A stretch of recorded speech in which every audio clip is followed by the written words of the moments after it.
आप देख रहे हैं आज का मुद्दा। मैं हूं आपके साथ जसप्रीत कौर। कोरोना केसेस काफी तेजी से बढ़े हैं, ऐसे में मास्क सबसे बड़ा हथियार है। मास्क पहनकर आप और आपका परिवार दोनों सुरक्षित रह पाएंगे। हम आपसे बार बार अपील कर रहे हैं कि आप मास्क पहनें। इसको लेकर के न्यूज 18 इंडिया ने एक कैंपेन भी शुरू किया है, #मास्क पहनो इंडिया। आप खुद से ये प्रण लीजिए कि जब तक ये महामारी है आप मास्क नहीं उतारेंगे।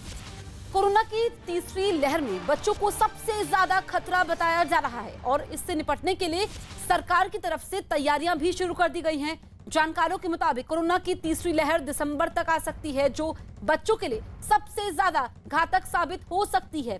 यही कारण है कि देश के सभी राज्यों ने कोरोना से निपटने की तैयारी भी शुरू कर दी है। एक दिन पहले खुद पीएम मोदी ने भी तीसरी लहर में बच्चों पर मंडरा रहे खतरे को लेकर के बात की थी। कृषि सुधार कानूनों के खिलाफ दिल्ली के टीकरी, सिंघू और गाजीपुर बॉर्डर पर करीब 6 महीने से किसानों का धरना जारी है, लेकिन अब किसान आंदोलन का कोरोना कनेक्शन भी सामने आया है। यही नहीं, आरोप यह भी है कि किसान आंदोलन की वजह से गांव में कोरोना तेजी से फैल रहा है। इन सबके बीच भारतीय किसान यूनियन के किसान सरकार नाम के एक गुट ने सिंघू बॉर्डर पर 2 किसानों की मौत कोरोना से होने का दावा किया। बीकेयू के किसान सरकार गुट के राष्ट्रीय प्रवक्ता चौधरी भोपाल सिंह काकरन ने यह कहा कि अगर कोरोना से हम इस तरह किसानों की मौत हो रही है तो किसान आंदोलन को कुछ दिनों के लिए स्थगित करना चाहिए। उन्होंने कहा कि देश में कोरोना से बिगड़ते हालात को देखते हुए किसान आंदोलन को कुछ समय के लिए स्थगित करना ही सही होगा। तो कोरोना से किसानों की मौत का दावा किया गया है और जो बीकेयू किसान सरकार नाम का संगठन है, किसानों से अपील की है कि कुछ दिनों के लिए इस आंदोलन को स्थगित किया जाए। 2 किसानों की मौत का दावा किया गया है। दरअसल 2020 से इस आंदोलन की शुरुआत हुई थी और टिकरी सिंघू बॉर्डर पर किसानों का धरना अभी भी जारी है। ऐसे में अब किसानों से आंदोलन को स्थगित करने की मांग की गई है।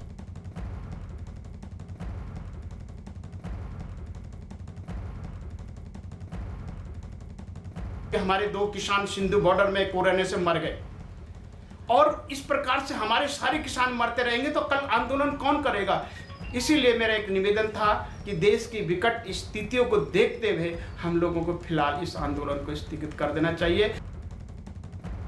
हमारे तमाम सहयोगी हमारे साथ लाइव मौजूद हैं। एहतेशाम खान टिकरी बॉर्डर से है, चंदन जजवाड़े गाजीपुर बॉर्डर से हैं, इसके अलावा अमित सिंह हैं। और सबसे पहले मैं आपके पास आती हूं एहतेशाम, जो इस वक्त स्थिति है, क्योंकि 2 किसानों से मौत का दावा किया गया है। इस बीच किसान सरकार नाम के संगठन ने कहा है कि किसानों को आंदोलन स्थगित करना चाहिए। टिकरी बॉर्डर पर किसान क्या कह रहे हैं?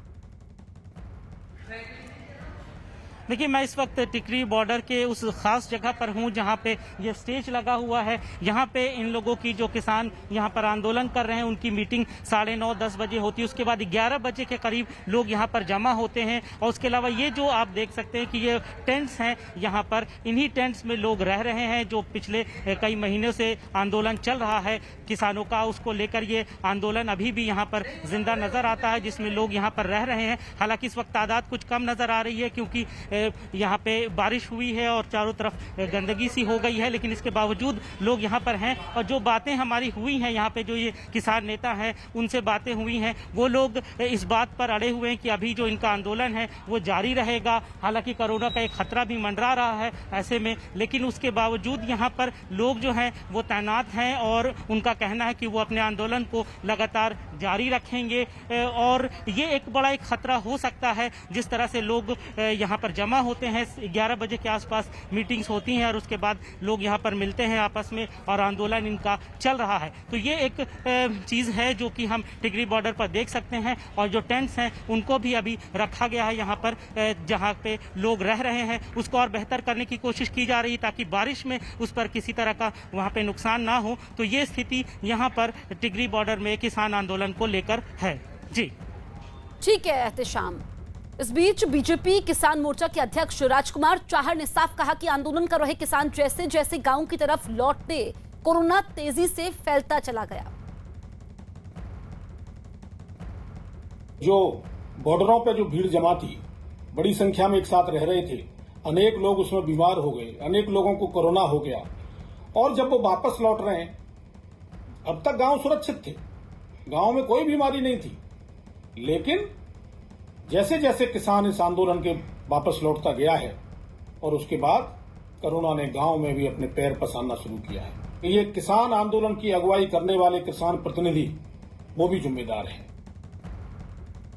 चंदन के पास चलते हैं। चंदन, आप भी दिल्ली में मौजूद हैं और आप किसानों से जो आपकी बातचीत हुई होगी, जो आंदोलन स्थगित करने की मांग की जा रही है और जो बीजेपी आरोप लगा रही है, इस पर किसानों की क्या प्रतिक्रिया है? देखिए, गाजीपुर बॉर्डर की बात करें तो यहाँ पर हालात बिल्कुल सामान्य है। आप देख सकते हैं कि दूर दूर तक टेंट जरूर लगा हुआ है, लेकिन मुश्किल से दर्जन भर लोग यहाँ पर हैं। हमने लोगों से जानने की कोशिश की, लेकिन इनके जो कोऑर्डिनेटिंग बॉडी के चीफ है केवल वही मीडिया से बात करते हैं। लेकिन अगर यहाँ हम टेंट की बात करें तो लोग नदारद हैं और काफ़ी लंबे समय से, जनवरी के महीने से हमने देखा कि किस तरह से यहाँ पर 40-50 की संख्या में महज किसान रह गए थे। इसके अलावा जो मंच बना हुआ है जहाँ से पहले भाषण होता था टिकैत का, जो कि किसान नेता है, वो मंच भी पूरी तरह से बैरिकेड से क्लोज कर दिया गया है और ये लंबे समय से स्थिति। यहाँ आप देखेंगे कि एक भी गाड़ी नज़र नहीं आती है। इसका मतलब है कि मूवमेंट गांव से इस तरफ नहीं है, यहाँ से गांव की तरफ लोग नहीं जा रहे हैं। जो टेंट बने हुए हैं उनमें कुछ एक सामान रखे हुए जिसकी रखवाली के लिए कुछ एक लोग यहाँ ज़रूर मौजूद है, लेकिन कुल मिलाकर बात करें तो गाजीपुर बॉर्डर पर ऐसी भीड़ या ऐसे लोगों की तादाद नहीं है जिससे कि यहाँ पर कोई बहुत बड़ा खतरा हो। निश्चित तौर पर एक बात है कि जिस तरह से टेंट बनाए गए हैं, लोग अगर यहाँ पर आते हैं तो उनमें खतरा हो सकता है, क्योंकि आप देख सकते हैं कि मौसम भी यहाँ का काफ़ी जो है बुरा हो रखा है। चारों तरफ पानी और कीचड़ है, यानी कि गंदगी का भी माहौल है। ऐसे में किसानों को भी ज़रूरत है कि वो एहतियात बरते, सावधानी रखें। अभी की स्थिति यही है कि यहाँ पर किसान नदारद हैं। ठीक है चंदन। वहीं हरियाणा के गृह मंत्री अनिल विज ने दावा किया कि जिन गांवों के किसानों ने आंदोलन में ज्यादा हिस्सा लिया, उन्हीं गांवों में कोरोना ज्यादा फैला है। ऐसी एक जानकारी सामने आ रही है और कई समाचार पत्रों में और मीडिया में भी आ रहा है कि जिन किसानों ने धरने में जिन गांवों से ज़्यादा हिस्सा लिया है, उन्हीं गांवों में ये कोरोना ज़्यादा फैला है। कांग्रेस नेता गुरजीत औजला ने दावा किया कि कोरोना फैलने की वजह सिर्फ किसान ही नहीं है, बल्कि दूसरी वजहों से भी कोरोना फैला है। उन्होंने किसानों से मास्क पहनने और दूसरे नियमों का पालन करने की अपील की है। साथ ही उन्होंने आंदोलन जारी रखने की भी अपील की है। अकेले किसान ही नहीं, और भी बहुत बड़े कारण हैं जिसके साथ ये कोरोना फैल रहा है। और किसानों को भी बेनती है कि आप चेक भी कराओ, वैक्सीन भी लो, और जो किसान संघर्ष है वो शुरू रहना चाहिए। और उसमें जो मास्क डाल के रखो, हाथ बार बार धो, सोशल डिस्टेंसिंग रखो, ये सब बातों का होना बहुत जरूरी है। वहीं किसान नेता राकेश टिकैत ने किसान आंदोलन में कोरोना के फैलने की बात को नकार दिया। किसान कहीं नहीं जाता, किसान यहां से जाएगा नहीं कहीं भी जब तक कानून वापसी नहीं होंगे, एमएसपी पे कानून नहीं बनेगा, भारत सरकार इन सब मसलों पर बातचीत नहीं करेगी, किसान कहीं नहीं जाएगा। कोरोना का रास्ता, बीमारी का रास्ता अस्पताल जाता है, किसान का रास्ता पार्लियामेंट जाता है। दोनों के रास्ते अलग अलग है। अमित सिंह हमारे सहयोगी सिंघू बॉर्डर में मौजूद हैं। अमित, सिंघू बॉर्डर में क्या हालात हैं? देखिए जसप्रीत, सिंघू बॉर्डर में ही जो से 1 किलोमीटर दूरी पर कुंडली है और वहीं पे 2 किसानों की मौत हुई है, जिसमें से एक जिसका नाम बलबीर बताया जा रहा है, उन किसान पर जो है वो कोरोना की पुष्टि हुई है। और यहाँ का अगर ताजा हालात बताए तो किसान अभी भी यहाँ पर डटे हुए हैं। और जिस तरीके से एक किसान की पुष्टि हुई है कोरोना पॉजिटिव होने के बाद, दिल्ली पुलिस ने पूरी तरीके से इस बॉर्डर को सील कर दिया है। यहाँ पर केवल 2 सीएनजी पंप है, तो जिनको अपना सीएनजी गाड़ियों में डलवानी है वही उन्हें अलाउ करती है पुलिस जाने के लिए। बाकी पूरी तरीके से आम आदमी के लिए बंद कर दिया है। यानी आम आदमी से कनेक्टिविटी नहीं चाहती है दिल्ली पुलिस की उन किसानों का हो जिससे कि कोरोना फैले। और इसके अलावा जो किसान यहाँ पर आंदोलन कर रहे हैं उनका शिफ्ट लगा हुआ है, 1 सप्ताह यहाँ रहते हैं और 1 सप्ताह उसके बाद वो अपने गाँव चले जाते हैं। तो जाहिर तौर पर जिस तरीके से ये मामला आया है कोरोना से मौत के बाद, तो ये आशंका जताई जा रही है कि जो उस किसान के संपर्क में आया होगा तो हो सकता है कि मैक्सिमम लोग जो है जो इस आंदोलन में भाग ले रहे हैं वो पॉजिटिव हुए होंगे। और जब जिस तरीके से उनकी शिफ्ट लग रही है, तो जब वो अपने गांवों में जा रहे होंगे तो गांवों में भी वो जाहिर तौर पे संक्रमण को जो है बढ़ावा दे रहे होंगे। तो यहाँ पर एक डर बना हुआ है केवल, और इसी के एहतियातन जो है दिल्ली पुलिस जो है इस पूरी एरिया को पूरी तरीके से सील कर दिया है। यानी जो किसान है वो किसान सिंघू गाँव की तरफ भी नहीं जा सकते हैं। दिल्ली पुलिस की कोशिश यही है।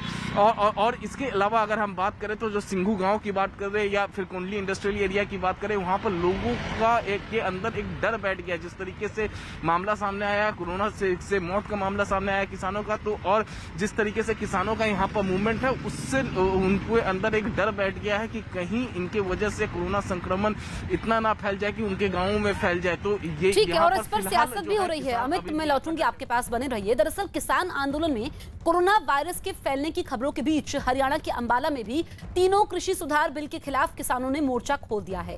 वहां के शंभू टोल पर सैकड़ों की संख्या में किसान धरने पर बैठ गए। यही नहीं, किसानों ने धूप और बारिश से बचने के लिए वहां टेंट और पक्के शेड बना लिए हैं। पुलिस और प्रशासन की तरफ से किसानों को समझाने की कोशिश भी की गई, लेकिन किसान वहां से हटने के लिए राजी नहीं हैं। देखिए, पक्के शेड बनाना हमारी मजबूरी है। पहले यहाँ मैं पिछली बार आया था, 14 तारीख को हम बड़ा काफिला लेके आए थे। उस दिन थे वो हमारा टेंट फटा हुआ था। आज भी हम पंजाब से पीछे बड़ा काफिला आ रहा है, तो यहाँ ज़रूरत थी, क्योंकि ये पंजाब और हरियाणा के बीच बहुत ही अहम पॉइंट है।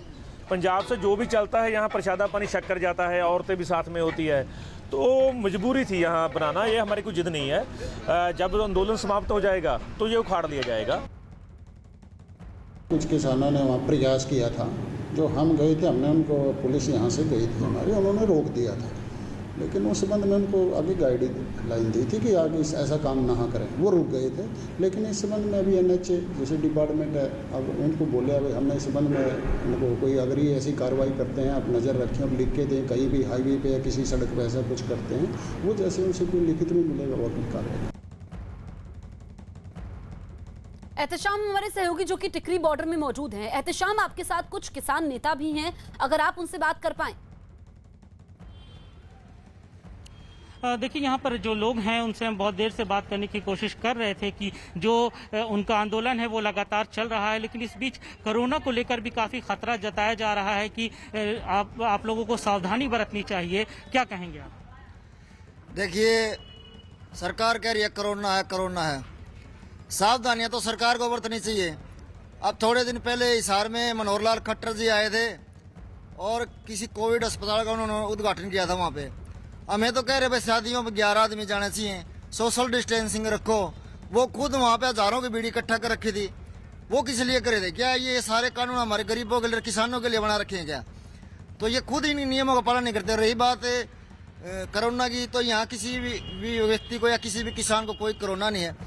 400 कोरोना की तीसरी लहर में बच्चों को सबसे ज्यादा खतरा बताया जा रहा है और इससे निपटने के लिए सरकार की तरफ से तैयारियां भी शुरू कर दी गई हैं। जानकारों के मुताबिक कोरोना की तीसरी लहर दिसंबर तक आ सकती है, जो बच्चों के लिए सबसे ज्यादा घातक साबित हो सकती है। यही कारण है कि देश के सभी राज्यों ने कोरोना से निपटने की तैयारी शुरू कर दी है। एक दिन पहले खुद पीएम मोदी ने भी तीसरी लहर में बच्चों पर मंडरा रहे खतरे को देखते हुए तैयार रहने को कहा है। कई राज्यों ने तो बच्चों को कोरोना से बचाने के लिए टास्क फोर्स भी बनाई है। साथ ही अस्पतालों में बच्चों के कोरोना से इलाज के लिए अलग से व्यवस्था है। राष्ट्रीय बाल अधिकार संरक्षण आयोग ने इस मामले पर केंद्र सरकार को चिट्ठी लिखी है। तो अब बच्चों को बचाना चुनौती है और इसके लिए पहले से ही प्रयास करने शुरू कर दिए हैं राज्य सरकारों ने। दरअसल कहा यह जा रहा है, जो एक्सपर्ट्स हैं वो कह रहे हैं कि दिसंबर तक तीसरी लहर आ सकती है, जो कि बच्चों के लिए बड़ी चुनौती होगा, क्योंकि बच्चों को सबसे ज्यादा इफेक्ट करेगी ये तीसरी लहर।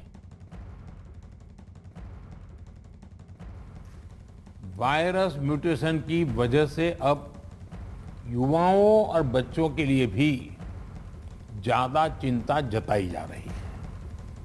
अभी तक हमारी जो रणनीति रही है, आपने जिस तरह फील्ड में काम किया है, उसने इस चिंता को उतना गंभीर होने से रोकने में मदद तो की है, लेकिन हमें आगे के लिए और अधिक तैयार रहना ही होगा। और सबसे पहला काम आप कर सकते हैं कि अपने जिले में युवाओं, बच्चों में संक्रमण और उसकी गंभीरता के आंकड़े व्यवस्थित करें।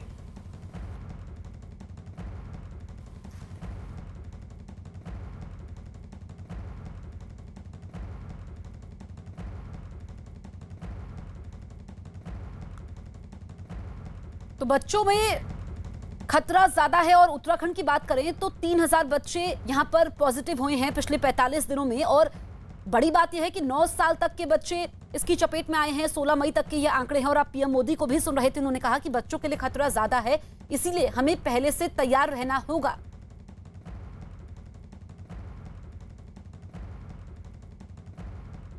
हमारे दो सहयोगी हमारे साथ लाइव मौजूद हैं। दीपक रावत हैं दिल्ली से, अभिषेक पांडे हैं मुंबई से। सबसे पहले दीपक, मैं आपके पास आती हूं। जो पीएम मोदी ने कहा कि हमें पहले से तैयार रहना होगा, दिल्ली में इसके लिए क्या इंतजाम किए जा रहे हैं?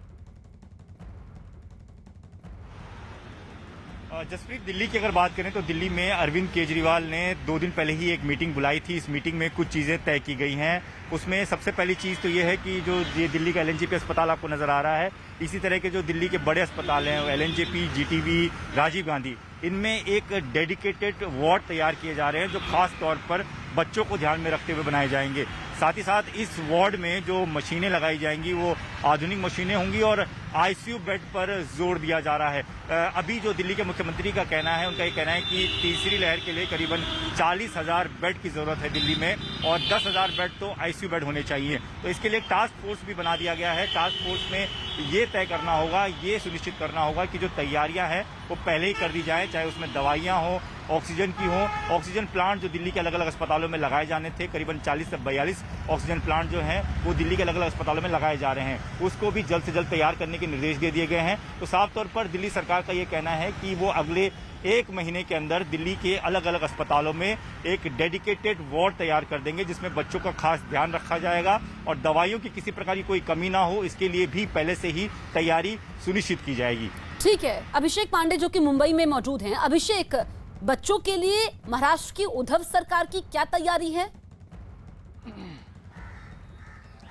देखिए जसप्रीत, तीसरी लहर को लेकर के महाराष्ट्र सरकार सबसे पहले इस बात को लेकर के सबके सामने उसने किया था। तीसरी लहर आना करीब करीब तय है, क्योंकि महाराष्ट्र के टास्क फोर्स ने इस बात को पहले ही कहा था कि तैयारियां पूरी होनी चाहिए। और तीसरी लहर में 2 महत्वपूर्ण चीज़ें हैं जो कि महाराष्ट्र में देखने को मिल रही हैं। पहला कि महाराष्ट्र में सभी जगहों पर जहां पे भी क्वारंटाइन सेंटर्स थे वहां पर चाइल्ड केयर यूनिट और उससे एनआईसीयू, उससे जुड़ा जो बच्चों के लिए आईसीयू सेक्शंस है, उसको क्रिएट किया जा रहा है। साथ ही महाराष्ट्र सरकार को टास्क फोर्स ने ये भी सजेस्ट किया हुआ है कि अगर बच्चे इन्फेक्टेड होते हैं और बच्चे छोटे होते हैं तो उनकी माँ को भी साथ में रहना पड़ेगा। तो इस तरीके के वार्ड्स बनाए जाएं जहां पर साथ में उसकी माँ भी साथ में हो बच्चे के, तो उसलिए इस तरीके के केयर यूनिट्स तैयार करने के लिए कहा गया है।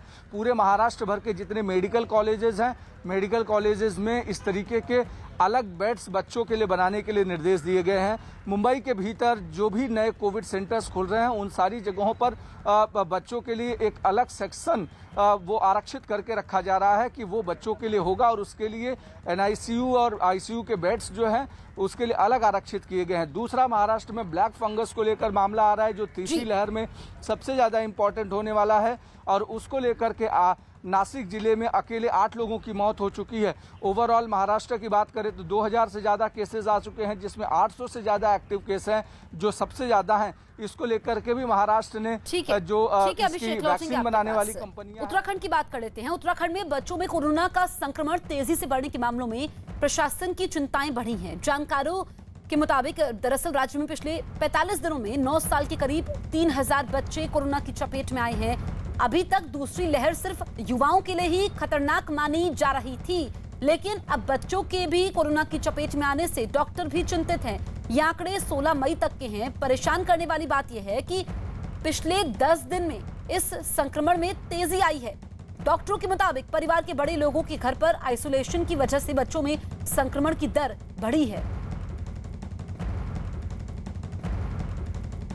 जैसे कि आंकड़े तस्दीक करते हैं कि अप्रैल और मई के महीने में 1 महीने के ही दौरान हमारे 0 से 9 आयु वर्ग के 1000 से ऊपर बच्चे और 10 से 19 आयु वर्ग के 4000 से ज़्यादा लोगों में ये संक्रमण देखने को मिला है। कोरोना की तीसरी लहर से बच्चों को बचाने के लिए दिल्ली सरकार ने अलग से टास्क फोर्स बनाने का फैसला किया है। इसके अलावा दिल्ली के अस्पतालों में बच्चों के इलाज के लिए कोई किल्लत ना हो, इसके लिए पहले ही व्यवस्था शुरू कर दी गई है। अधिकारियों की एक अलग कमेटी भी बनाई जा रही है जो अस्पतालों में दवाई, बेड और ऑक्सीजन की व्यवस्था पर नजर रखेगी। इसके अलावा दिल्ली सरकार ने अधिक संख्या में ऑक्सीजन टैंकर और सिलेंडर खरीदने का फैसला किया है। अगर तीसरी लहर आई तो दिल्ली को 40,000 बेड और 10,000 आईसीयू बेड की जरूरत पड़ सकती है। डॉक्टरों का मानना है कि कोरोना की दूसरी लहर में जो लापरवाही हुई है उससे सबक लेते हुए सभी को अभी से तैयार रहना होगा। दूसरी वेव में बच्चे ज्यादा बीमार पड़ रहे हैं, इसलिए हम लोग कहने के डर के बैठ गए कि थर्ड वेव होगी। तो थर्ड वेव का होना कोई जरूरी भी नहीं है और जरूरी नहीं कि थर्ड वेव बच्चे बहुत सारे आए। फिर भी जो प्रिकॉशंस रखने चाहिए पर्सनल लेवल भी है कि अगर जो बच्चों में वायरस होता आता है तो बड़ों के थ्रू ही आता है। बच्चे मोस्टली घर पे हैं, तो जो लोग बाहर जा रहे हैं पहली बात तो बिल्कुल ना जाए अगर जरूरी नहीं है, और जाते हैं तो मास्क पहने और मास्क घर के अंदर भी पहने और यथासंभव डिस्टेंस रखें। दीपक, बच्चों के संग सबसे बड़ी समस्या यह होगी कि आप उनको अकेले आइसोलेट नहीं कर सकते हैं और 9 साल तक के बच्चे जो हैं ज्यादा इसकी चपेट में आएंगे। ऐसे में इसको लेकर के क्या व्यवस्था है? जसप्रीत, बच्चों की अगर बात की जाए तो ऐसा नहीं है कि अभी जो बच्चे हैं वो संक्रमित नहीं हो रहे हैं। अभी भी कई सारे बच्चे ऐसे हैं जो कि संक्रमित हैं और जिनका अस्पतालों में इलाज चल रहा है। ऐसे में माँ बाप का ये कहना है, ज़्यादातर माँ बाप का ये कहना है कि वैक्सीन को लेकर सरकार को जोर देना चाहिए। अगर बच्चों की वैक्सीन पर ट्रायल शुरू हो गया है तो उसको जल्द से जल्द आना चाहिए ताकि बच्चों को बचाया जा सके। जहाँ तक बात है कि जो डॉक्टर्स हैं, एक्सपर्ट हैं, उनका साफ तौर पर यह कहना है कि बच्चों का बहुत ज़्यादा हमें ध्यान रखना पड़ता है, उन्हें बाहर निकलने से बिल्कुल रोकना होगा, क्योंकि कुछ जगहों पर ये देखा जाता है कि कुछ समय के लिए ही आप बच्चों को बाहर ले जाते हैं, उससे मुश्किलें बढ़ सकती हैं। तो साफ तौर पर यह है कि बच्चों पर खास ध्यान देने की जरूरत है। लेकिन दिल्ली सरकार का ये कहना है कि इसको लेकर तैयारी इसलिए पहले से करनी जरूरी है क्योंकि इसके लिए खास वार्ड बनाए जाएंगे, इसलिए आम वार्ड में इनका इलाज कर पाना बड़ा मुश्किल हो जाएगा। तो ऐसी तकनीक के साथ काम किया जा रहा है, ऐसी टास्क फोर्स तैयार किया गया है ताकि वो जल्द से जल्द बच्चों के हिसाब से डेडिकेटेड वार्ड अलग अलग अस्पतालों में बनाएं, ताकि अगर बच्चों को भर्ती करना पड़े तो किसी प्रकार की परेशानी ना हो। उनके माँ बाप भी अगर वहां पर बच्चों की देखभाल के लिए उन्हें रखना पड़े तो उनको किस तरीके से रखा जाए, इस पर भी ध्यान दिया जाएगा। जसप्रीत, ठीक है दीपक। इस बीच तीसरी लहर के खतरे को देखते हुए बच्चों के माता पिता भी परेशान नजर आ रहे हैं। बच्चों के माता पिता का मानना है कि अगर जल्द से जल्द बच्चों की वैक्सीन आ जाए तो इस खतरे को टाला जा सकता है।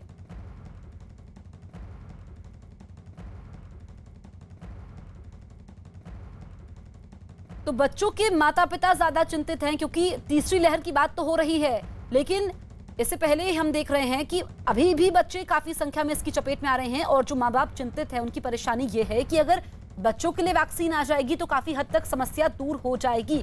और बड़ी चुनौती है बच्चों को बचाना। और जिस तरीके से पीएम मोदी ने भी अपने संबोधन में कहा था कि तीसरी लहर में बच्चे चपेट में आएंगे, इसलिए हमें पहले से तैयारी करनी होगी। अगर हम दिल्ली सरकार की बात करें तो इसके लिए टास्क फोर्स पहले से ही बना दी गई है और बेड, ऑक्सीजन, दवा की व्यवस्था शुरू कर दी गई है। कमेटी बेड, दवा की व्यवस्था वहां पर हो और इसकी कमी ना हो, इसको लेकर के रणनीति बनाई गई है।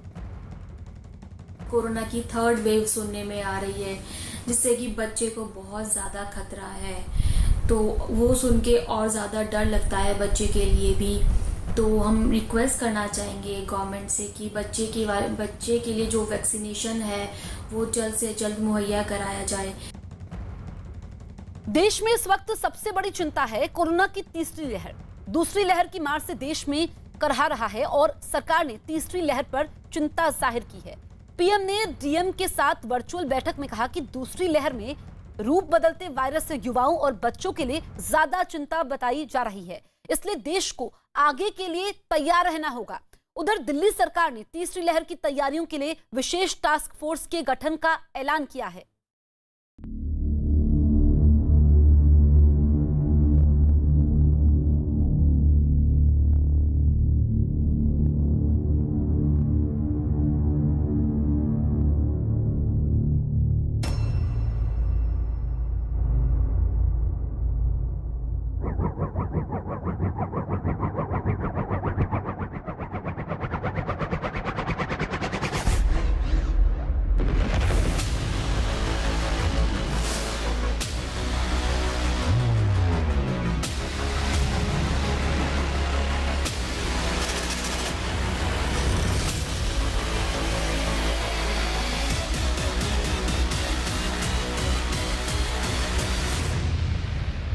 सेकंड वेव के बीच वायरस म्यूटेशन की वजह से अब युवाओं और बच्चों के लिए भी ज्यादा चिंता जताई जा रही है।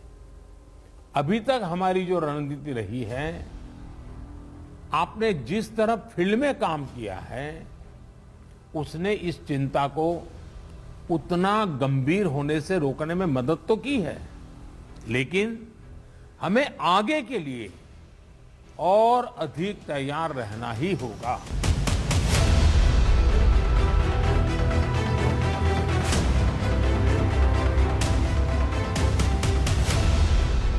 कोरोना महामारी इतने भयावह हालात पैदा कर देगी, ऐसा तो किसी ने नहीं सोचा था। दूसरी लहर में आंकड़ों की सुनामी, मौत के केस ऐसे चढ़े कि देश असहाय सा नजर आने लगा। स्वास्थ्य सिस्टम तक चरमरा गया। दूसरी लहर के आंकड़े अब जरा घटने शुरू हुए हैं तो देश के सामने तीसरी लहर से लड़ने की चुनौती मंडराने लगी है।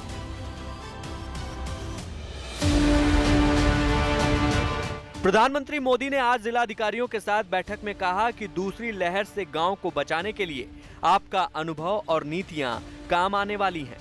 रूप बदलते इस धूर्त वायरस से भविष्य में बचने के लिए भी देश को तैयार रहना होगा।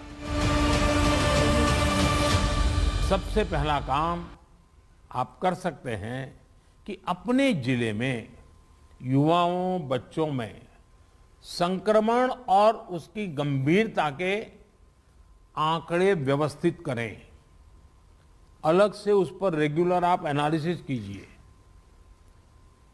आप स्वयं भी, मेरा सभी आप प्रमुख अधिकारियों से आग्रह है कि आप स्वयं भी उसका आकलन करें।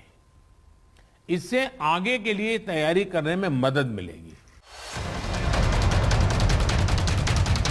तीसरी लहर का सबसे बड़ा खतरा बच्चों पर मंडरा रहा है, जिसका असर उत्तराखंड में देखने को मिला। उत्तराखंड में करीब 3000 बच्चों के कोरोना पॉजिटिव होने की खबर है। उत्तराखंड में बीते 45 दिन में 9 साल तक के करीब 3000 बच्चे कोरोना की चपेट में आ चुके हैं। डॉक्टरों के मुताबिक राज्य में बीते 10 दिन में बच्चों के पॉजिटिव होने की रफ्तार बढ़ गई है। अस्पतालों में जो बच्चे भर्ती हुए हैं, वो एक बच्चों में इसका जो कोविड-19 महामारी का दुष्प्रभाव है, जिसको हम मल्टी सिस्टेमिक इन्फ्लेमेटरी सिंड्रोम भी कहते हैं, उसका असर बहुत ज़्यादा बच्चों में नहीं देखा गया और साधारण सुरक्षात्मक तौर पर जो इलाज लक्षणों के आधार पर बच्चों को दिया जाता है, उससे बच्चों में सुधार आ रहा है। तीसरी लहर के बारे में डॉक्टरों का कहना है कि ये बच्चों के लिए घातक साबित होगी। संभावनाएं कही जा रही हैं, ऐसा नहीं कि वो आएगी ही, और आएगी तो कितनी बड़ी आएगी। मुझे लगता है कि सेकेंड वेव को प्रेडिक्ट करने में कहीं ना कहीं गलती हो गई हम लोगों से ना। पहले और दूसरे वेव में जो परिवर्तन था बच्चों में, इसको सोच करके एंटीसिपेट किया जा रहा है कि थर्ड वेव में और ज़्यादा इफेक्ट हो सकते हैं। और जो वेरिएंट नया फैला है इस समय, जो किसी भी कंट्री या किसी के नाम से ले, जो B.16172 की बात हो रही है, तो डेफिनेटली ये बच्चों में ज़्यादा इफेक्ट कर रहा है। दूसरी लहर के चोट से देश अभी उभर नहीं पाया कि तीसरी लहर का खतरा देश पर मंडराने लगा है। ऐसे में सरकार के साथ साथ इस बड़े खतरे से निपटने की तैयारी में लोग सामाजिक स्तर पर भी जुट गए हैं।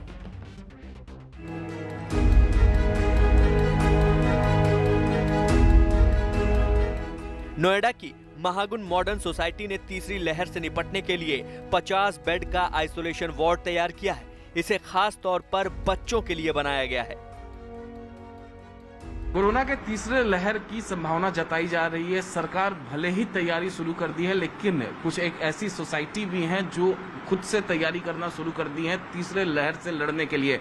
नोएडा में एक ऐसी ही सोसाइटी है और उस सोसाइटी में इस वक्त मैं मौजूद हूं और यहां पर आइसोलेशन वार्ड बनाया गया है। 50 बेड का आइसोलेशन वार्ड पूरी तरीके से तैयार है। इस वार्ड के सभी बेड्स पर ऑक्सीजन सप्लाई और ऑक्सीजन कॉन्सेंट्रेटर का इंतजाम भी किया गया है। इस आइसोलेशन वार्ड में मरीजों की देखभाल के लिए 16 डॉक्टरों को तैनात किया गया है। साथ ही सोसाइटी ने 4 नर्सों को वार्ड में रखा है। सोसाइटी के मुताबिक किसी भी सोसाइटी के मरीजों के लिए आइसोलेशन वार्ड की सुविधा उपलब्ध है। अप्रैल से स्टार्टिंग अप्रैल से ही शुरू है और मतलब पहले तो हमने अपने सोसाइटी में चालू किया था, एक मेडिसिन बैंक करना स्टार्ट किया था। फिर धीरे धीरे हमने सोचा कि आइसोलेशन सेंटर भी खोलना चाहिए जिससे कि और ज़्यादा हम मदद कर पाए आपस में ही, जिससे कि बाहर केसेस ना जाए और अंदर ही अंदर सब ठीक हो जाए। सोसाइटी ने अपना दवा बैंक बनाने के साथ साथ एम्बुलेंस भी खरीद ली है। एम्बुलेंस जो इस सोसाइटी ने खरीदी है और ये एम्बुलेंस जो है यहाँ के आसपास के लोगों की सेवाओं के लिए है कि जो कोरोना का जो तीसरा वेव आएगा उस वेव से निपटने के लिए जिस तरीके से दूसरे वेव के दौरान जो अभी कुछ दिन पहले जो हालात बने हुए थे, ऑक्सीजन की कमी और तमाम जो दिक्कतें आ रही थी, वो दिक्कतें तीसरे वेव के दौरान ना आए जिस तरीके से आशंका जताई जा रही है, उस आशंका से निपटने के लिए यहाँ पर इस सोसाइटी ने एम्बुलेंस ले लिया है। महागुन मॉडर्न सोसाइटी के प्रेसिडेंट के मुताबिक एम्बुलेंस खरीदने में 20 लाख रुपए खर्च हुए, जबकि आइसोलेशन वार्ड बनाने में तकरीबन 40 लाख अब तक खर्च हो चुके हैं। हाउसिंग सोसाइटी में बनी ये सुविधा लोगों के चंदे से तैयार की गई है। पिछले 10-15 दिन से लगे हुए थे, पहले तो स्ट्रगल चल रही थी, अब तैयारियां पूरी हैं, बेड लगा दिए गए हैं, ऑक्सीजन प्लांट की पाइपलाइन सारी कर दी गई है और ऑक्सीजन कंसंट्रेटर खरीद लिए गए हैं और ऑक्सीजन सिलेंडर हमारे पास पहले से ही थे। उन सबको जो हम सोसाइटी में बांटते थे, घर घर देते थे, अब हमने सोचा कि आइसोलेशन वार्ड में ही रख देंगे क्योंकि पेशेंट यहीं आ जाएंगे सारे। दवाइयों का बैंक खोल रखा था हमने पहले, उसको अब हमने यहाँ पर शिफ्ट कर दिया है। लोगों को हम फ्री मेडिसिन भी देते हैं।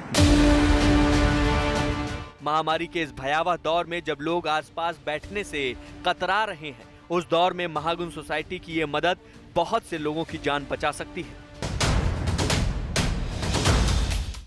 महागुन मॉडर्न सोसाइटी की तरह ही अब कोरोना मरीजों के मदद के लिए IIT, IIM और एम्स के पूर्व छात्र सामने आए हैं। इन सभी पूर्व छात्रों ने दक्षिणी दिल्ली के छतरपुर में एक आइसोलेशन सेंटर बनाया है। इन सभी पूर्व छात्रों ने मिलकर AIR फाउंडेशन बनाया है और इस फाउंडेशन के तहत चंदा इकट्ठा करके करीब 1 करोड़ रुपए का फंड जुटाया है। अभी इस सेंटर में 80 बेड की व्यवस्था की गई है। फाउंडेशन का मतलब है alumni of Indian institutes for Covid relief. ये ट्रस्ट हिंदुस्तान के जितने बड़े एजुकेशनल इंस्टीट्यूट्स हैं जैसे कि IIT, एम्स, IIM, मैमसी, इस तरह के सभी इंस्टीट्यूट्स के एलुमनाई ने मिलकर इसे बनाया है। सेकेंड वेव से बहुत घातक तरीके से लोगों को बीमार हो रहे थे और हेल्थ इंफ्रास्ट्रक्चर हमारा बहुत ज़्यादा प्रेशर में आ गया था, तो हमने ये एयर फाउंडेशन बनाई जिसका प्राइम ऑब्जेक्टिव यही था कि कैसे लोगों की मदद की जाए। कोरोना के हालात को देखते हुए अब इस सेंटर में गंभीर मरीजों के इलाज की व्यवस्था भी की जा रही है। इसके अलावा इस सेंटर में कोरोना मरीजों की दवाएं, भोजन की व्यवस्था फाउंडेशन की तरफ से की गई है और इसके लिए कोई पैसा नहीं लिया जाता। डिस्ट्रिक्ट एडमिशन साउथ की मदद से हमने इस सेंटर को कारगर किया और यहाँ पर अब हम 80 SPO2 से ऊपर के सभी पेशेंट्स को सभी तरह की मेडिकल फैसिलिटीज़ उपलब्ध करा रहे हैं। उनको ऑक्सीजन भी दी जा रही है, दवाइयाँ भी दी जा रही हैं, हमारे पास डॉक्टर्स भी हैं, नर्सेज भी हैं और वहाँ पर खाना आदि सुविधा सभी दी जाती है और ये सभी सुविधाएं किसी को भी मुफ्त दी जाती हैं, किसी से भी किसी प्रकार के कोई पैसे नहीं लिए जाते। दूसरी लहर से लोगों के मन में कोरोना का डर और गहरा हो गया है और जब देश के सिर पर तीसरी लहर आने का खतरा मंडरा रहा है तो लोग खुद ही जान बचाने का साजो सामान जुटा रहे हैं ताकि अपनी जान के साथ साथ दूसरों की जान बचाकर भी जन सेवा की जा सके। दिल्ली के विकासपुर में DG3 सोसाइटी के लोगों ने भी खुद ही अपना मेडिकल स्टोर तैयार कर लिया है। ये तस्वीर आप देख रहे हैं कि किस तरीके से एक पूरा मेडिकल स्टोर यहाँ पर क्रिएट किया गया है, जिस सोसाइटी के लोगों के लिए बनाया गया है। यहाँ पर आप देख रहे हैं ऑक्सीजन सिलेंडर्स आपको नजर आ रहे हैं, कॉन्सेंट्रेटर्स नजर आ रहे हैं, जो सैनिटाइजेशन के लिए किट्स होती हैं, स्प्रेज होते हैं, वो दिख रहे हैं और सबसे अहम बात यहाँ पर दवाइयाँ आपको नजर आ रही हैं। ये तमाम दवाइयाँ वो हैं जो कोविड के लिए इस्तेमाल की जाती हैं। जो माइल्ड सिम्टम के तमाम लोग घर पे होते हैं, जो दवाइयाँ उन्हें सजेस्ट की जाती है, प्रिस्क्राइब की जाती हैं। एक तो जो सबसे बड़ी समस्याएं ऑक्सीजन की थी वो हमने दूर कर दिया। हमारे पास 6 से 7 बड़े ऑक्सीजन सिलेंडर हैं, 2 ऑक्सीजन कंसंट्रेटर है, ऑक्सीमीटर तो हमारे पास बहुत सारे हैं जो हम फ्री ऑफ कॉस्ट देते हैं। मेडिसिन जो इम्पोर्टेंट मेडिसिन है, फेविफ्लू हो, मिड्रॉल हो, जो मार्केट में अवेलेबल नहीं होते हैं, इस तरह के भी मेडिसिन हम लोगों ने अपनी सोसाइटी के लिए लोगों के लिए रखा है। दूसरी लहर सिर्फ अकेली कहर बनकर जनता पर नहीं टूटी। इस लहर में समाज में छिपे गिद्धों ने जनता को खूब लूटा। दवाओं की कालाबाजारी की गई। एम्बुलेंस के दाम हवाई जहाज से भी कई सौ गुना ज्यादा मांगे गए। इन सबसे सबक लेकर नोएडा की सोसाइटी की तरह ही विकासपुर की सोसाइटी ने भी अपनी सोसाइटी के लिए एम्बुलेंस का इंतजाम खुद कर लिया है। तो अब एम्बुलेंस की तस्वीर आपको दिखाते हैं। ये देखिए आप, इसे एम्बुलेंस में तब्दील किया गया है। ऑक्सीजन सिलेंडर, ह्यूमिडिफायर, फ्लोमीटर, तमाम चीज़ों के साथ एक सिलेंडर को तैयार किया गया है जो इमरजेंसी सिचुएशन में काम आ सके। इसके साथ साथ अटेंडेंट के लिए पीपी सूट भी नजर आ रहा है, मास्क है, ग्लव्स हैं, शील्ड है, तमाम चीज़ों को यहाँ पर लगाया गया है। और साथ ही स्ट्रेचर जो पेशेंट के लिए होते हैं जिनसे निकालकर तुरंत से उन्हें अस्पताल में ले जाया जा सके, ये इंतजाम भी सोसाइटी में किया गया है। कोरोना महामारी 100 साल की सबसे बड़ी त्रासदी बनकर देश दुनिया पर टूटी है। ऐसे हालात में जब हर तरफ अंधेरा ही नजर आता है, नोएडा, छतरपुर, विकासपुरी के लिए ये लोग समाज के लिए उम्मीद की किरण बनने का काम कर रहे हैं। कराह रहे देश का यही हौसला है जो उम्मीद बढ़ाता है कि एक दिन हम इस व्याधा से भी जीत जाएंगे। कोरोना की कहर के बीच अब ब्लैक फंगस ने तबाही मचानी शुरू कर दी है। कई राज्यों में ब्लैक फंगस के मामले लगातार बढ़ रहे हैं। ब्लैक फंगस की सबसे ज्यादा मार महाराष्ट्र पर पड़ी है। महाराष्ट्र में ब्लैक फंगस के 2000 से ज्यादा मामले सामने आ चुके हैं। ब्लैक फंगस के बढ़ते कहर को देखते हुए केंद्र ने राज्यों से इसे महामारी घोषित करने को कहा है, जिसके बाद कई राज्यों में ब्लैक फंगस को महामारी घोषित कर दिया गया है। आंकड़ों के मुताबिक देश भर में ब्लैक फंगस के अब तक 5500 से ज्यादा मामले सामने आ चुके हैं और करीब 126 लोगों की इस बीमारी की वजह से मौत भी हो चुकी है। तो उसके थ्रू हमने कहा है कि जिस भी हॉस्पिटल में अगर कोई म्यूकरमाइकोसिस का केस आए तो पहला इशू है उसमें एक तो नोटिफाई किया जाए, उसको हेल्थ फैसिलिटीज को, गवर्नमेंट की पब्लिक हेल्थ नेटवर्क को बताया जाए ताकि हम उसको कंसोलिडेट कर सकें। दूसरा, उसके साथ ही उससे रिलेटेड स्क्रीनिंग, डायग्नोसिस और मैनेजमेंट की जो गाइडलाइंस है जो गवर्नमेंट ऑफ इंडिया ने इशू की हैं उनको फॉलो किया जाए। ब्लैक फंगस को भी संपूर्ण राजस्थान में महामारी तथा नोटिफाइबल डिजीज घोषित किया है और अधिसूचना जारी की है उसकी। ब्लैक फंगस की शिकायतें पूरे राजस्थान से आ रही है और जयपुर में हमने एक यूनिट म्यूकोमाइकोसिस की एसएमएस हॉस्पिटल में शुरू की है। भारत सरकार ने इसकी जो दवा है एमपी एम्पोथेरेसिन उसको भी अपने अंडर में ले लिया, अधिकृत कर लिया है। तो हम अपने राज्य के जो ब्लैक फंगस के केसेस हैं उसके मुताबिक हमने अपना डिमांड उनको भेजा है। महाराष्ट्र के नासिक से ब्लैक फंगस पर बड़ी खबर आ रही है। न्यूज 18 के अभिषेक पांडे की खबर है कि नासिक में अब तक ब्लैक फंगस की वजह से 8 लोगों की मौत हो चुकी है। ब्लैक फंगस की सबसे ज्यादा मार महाराष्ट्र पर पड़ी है। महाराष्ट्र के नासिक में ही ब्लैक फंगस के करीब 150 मामले सामने आए हैं, जबकि महाराष्ट्र में ब्लैक फंगस के कुल मामलों की संख्या 2000 का आंकड़ा पार कर चुकी है। फिलहाल महाराष्ट्र में ब्लैक फंगस के 800 से ज्यादा एक्टिव केस हैं।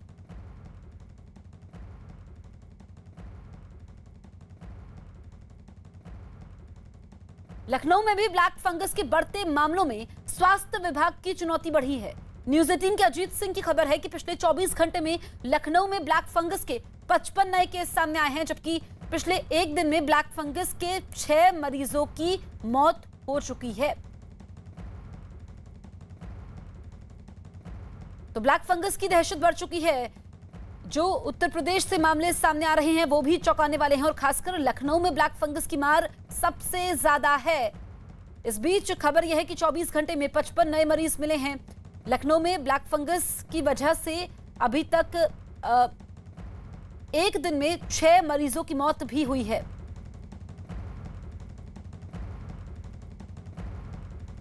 ब्लैक फंगस के बाद अब व्हाइट फंगस के खौफ ने लोगों को डरा दिया है। पटना मेडिकल कॉलेज में भर्ती 4 मरीजों में व्हाइट फंगस की पुष्टि हुई है। पीएमसीएच में माइक्रोबायोलॉजी विभाग के प्रमुख डॉक्टर एसएन सिंह ने मरीजों में व्हाइट फंगस की पुष्टि की है। डॉक्टरों ने कोरोना के मरीजों और इससे ठीक हो चुके मरीजों से व्हाइट फंगस को गंभीरता से लेने की अपील की है। डॉक्टरों का कहना है कि देरी से पहचान होने पर व्हाइट फंगस के मरीज की जान को खतरा हो सकता है। ऑक्सीजन सपोर्ट वाले कोरोना मरीजों को व्हाइट फंगस का ज्यादा खतरा है। व्हाइट फंगस की वजह से मरीजों की त्वचा को नुकसान पहुंच रहा है। ब्लैक फंगस के बाद व्हाइट फंगस के बढ़ते खौफ के बीच आईसीएमआर की डीजी डॉक्टर बलराम भार्गव ने भी माना है कि व्हाइट फंगस होता है।